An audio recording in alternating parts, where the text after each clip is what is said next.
Hi, and welcome to the Perham Show. I'm here at the Perham Police and Fire Department, and very lucky, thank you, to have our Police Chief, Jason Hobie, here with me. Thanks so much for taking a little bit of time out of your busy day to spend with us. We haven't chatted for a while, and I thought really it would be a good time to have you back on again, because I know there are things that are going on. I know there are questions that people have in the community, and you're the answer man, so. All right, well, thanks for having me. And yeah, there is a couple things going on. Okay. With the weather changing, we do have our first snow that actually stayed now. I just wanted to talk a little bit about the changes that have been made in the city with this parking on the streets during snowstorms.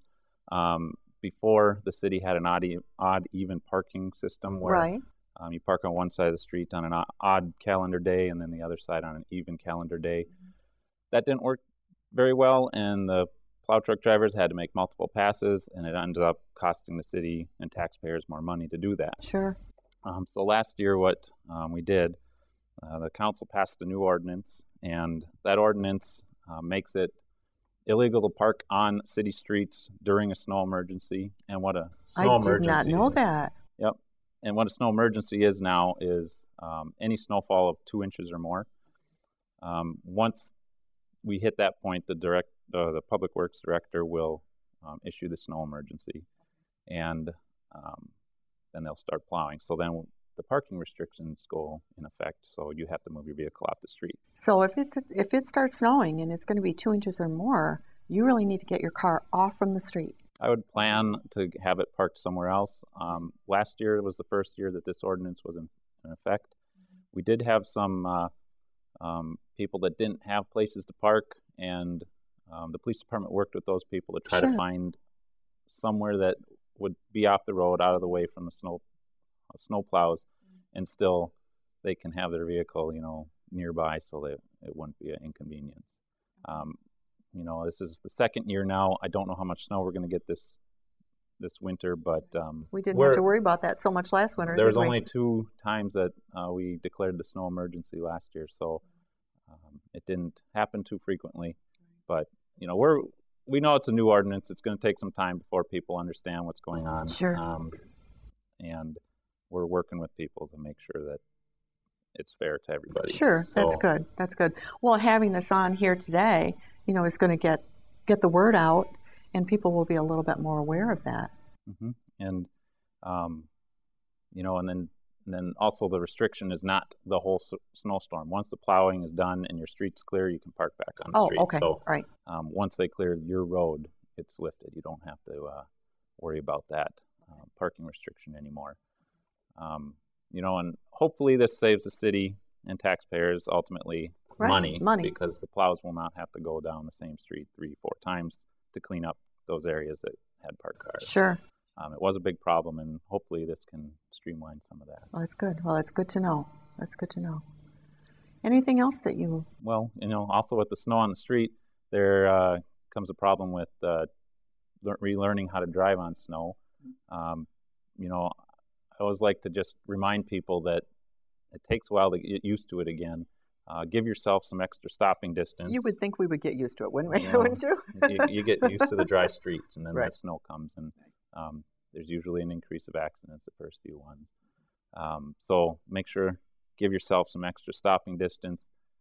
Keep the speed slower. The speed is what causes you to slide. And then if you're coming to stop signs or intersections, make sure you slow down and give yourself that room to stop, because even sliding through a stop sign is still running it. You might not have meant to, but that can cause accidents. Sure it can. Sure it can. Well, yeah, with us living here, we certainly do have to think about those things, don't we? Yep. And by the time we get used to it, then snow melts. Yep, exactly right. Well, we'll be back with you in just a minute, and if you'll just hang right on, don't go away, we'll be right back. Thanks. Welcome back to the Perham Show. I'm here with Police Chief Jason Hobie. And Jason, something that I've always wanted to know, and I don't know, I'm sure people in the community probably might want to know too, how many officers do you have that work with you? Perham Police Department has 5 full-time officers, which offers 24-hour coverage. And then we have a roster of part-time officers who will supplement the full-time officers if it's a busy busy time, Sure. or they'll cover shifts if the full-time officers have time off. Sure, if need be. Okay. Wow. That's actually a bigger department than what I thought. So. Yep, we need a certain level to ensure that we have 24-hour coverage. Sure, exactly. Okay, exactly. I've heard that there are some scams going on. Do you want to kind of give us an idea of what to look for? Yeah, some things that are going on that we see more of right now. One of them is being the scams. We do see scams, throughout the year, but for whatever reason, right now, Perham area has been reporting more. Really? Some of the common ones that we see are either, I'd say, like the Craigslist or eBay purchasing scams. People will send a check to you for more than what you were offering or what you had your item listed for. Okay. Then with the check is a letter saying, cash this check, send me back the extra, and we'll, pick up or send it to this person who is going to be picking it up, and that's for their transport of the item. So ultimately, what happens with those checks, it comes back either a forgery or generally it's a forgery. They might even have a real bank on there, but the check was forged. Right. So what happens is you cash it, you take the money out of your account to give to somebody else, they get that money, and then you're responsible for that bad check in your account.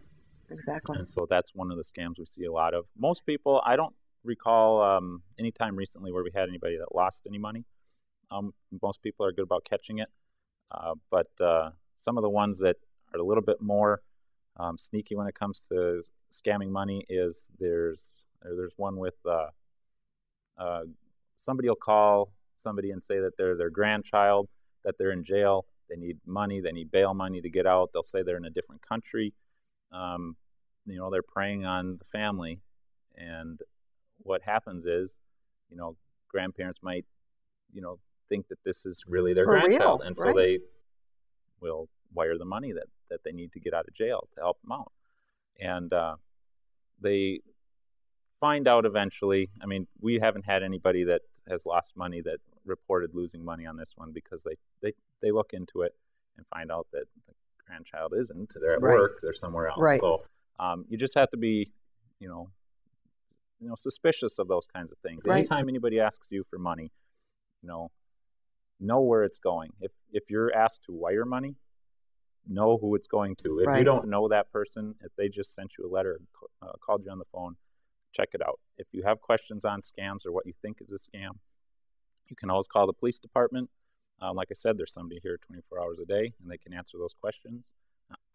Otherwise, you can go on the Minnesota Attorney General's website, and they have a whole tab on scams, known scams, and what to look for scams. Yeah. We have to be careful. I mean, we really do. And, we've gone from being in a society where you just trusted everyone and kept your doors unlocked. And actually, a lot of these scams are international. And they know that being international makes it difficult to prosecute. So they're just preying on people's goodwill is what they're doing. Well, even, speaking of having your doors unlocked, I mean, even here in Perham.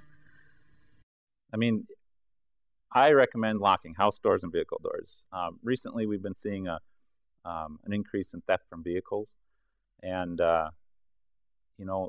usually it's CDs, money, stereo equipment, things like that, valuables left in the vehicle. And my recommendation is always secure your vehicle, lock it. If it's in the garage, lock it, lock your garage. Because if it's in the garage and they get in the garage, they have all the time in the world to go into the vehicle. And take out valuables. Don't leave purses, don't leave expensive items in your vehicle, because it's just an opportunity for somebody to take it. Right. Even in Perham, Minnesota, right? Yes, anywhere. Well, Jason, thanks so much for giving us an idea of what's going on, and I appreciate you. I appreciate you and your officers and all you do. Thank you. So thanks. And if you have something that you'd like to see on the Perham Show, just give me a call, Gail Langner. My number is 841-2094. Thanks so much and have a blessed day.